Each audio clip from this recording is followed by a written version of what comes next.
Parole à Daniel Tanoureau. Merci pour l'invitation, merci à vous. Qui suis-je et d'où je parle? Donc je suis ingénieur agronome de formation, comme l'a dit Romain Fély, et en fait au cours de mes études, je suis devenu éco-socialiste avant la lettre, c'était il y a bien longtemps, et de là j'ai découvert le marxisme, puis j'ai été révolutionnaire professionnel pendant 25 ans, c'est-à-dire que je me suis occupé d'autre chose, et quand j'ai arrêté ces activités-là, la classe ouvrière, les grèves, le mouvement syndical, la construction d'organisations politiques, je me suis dit, mais que vais-je faire de mon temps? Et je suis revenu à mes premiers amours, et je me suis attaché à lire ou relire Marx, avec le préjugé que ce vieux barbu était passé à côté de la question écologique, complètement, qu'il était contaminé par le productivisme, et que finalement c'était pardonnable de sa part, étant donné qu'il n'avait pas connu la crise écologique globale contemporaine. Et j'en suis revenu. Alors, à titre d'introduction, je dirais que le problème dont il faut partir, je pense, c'est que pour la première fois de son histoire, l'humanité dans son ensemble est confrontée à l'obligation impérieuse de penser son émancipation sous une contrainte écologique absolue, incontournable par des migrations de population et indépassable par une augmentation de la productivité du travail. C'est une situation absolument sans précédent qui oblige à revisiter tous les projets émancipateurs, tous les projets qui visent à instaurer le royaume de la liberté, pour reprendre une formule de Marx. Quand je dis une contrainte écologique absolue, je n'ai pas le temps de donner des détails scientifiques ou techniques sur le changement climatique, mais il faut bien voir qu'il ne s'agit pas seulement de se modérer ou de faire preuve de mesure dans l'utilisation des ressources naturelles. Il s'agit de plus que ça. Il s'agit de l'obligation de réduire la production matérielle et les transports de façon substantielle, au moins dans les pays capitalistes développés et probablement aussi à l'échelle mondiale.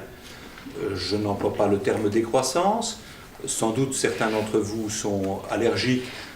au courant de la décroissance pour un certain nombre de raisons, mais je veux affirmer très clairement que sur ce point-là, ceux qu'on appelle les décroissants ont raison. Il est impossible de sauver le climat de la planète, ou disons d'empêcher des catastrophes climatiques graves, sans diminuer la consommation finale d'énergie d'au moins 50% dans l'Union européenne et d'environ 75% aux États-Unis. Et un tel objectif ne peut pas être atteint uniquement par des mesures d'économie, d'efficience énergétique. Il implique la réduction de la production matérielle et des transports. Or, comme on vit sur une planète où 3 milliards d'êtres humains manquent de beaucoup de choses essentielles et ont donc besoin de production supplémentaire, on est confronté à un énorme besoin, ou bien la production pour le profit, ou bien la production pour les besoins. Et cette réduction de la production matérielle, elle est d'autant plus nécessaire que la contrainte écologique, la contrainte climatique, énergétique n'est pas seulement quantitative,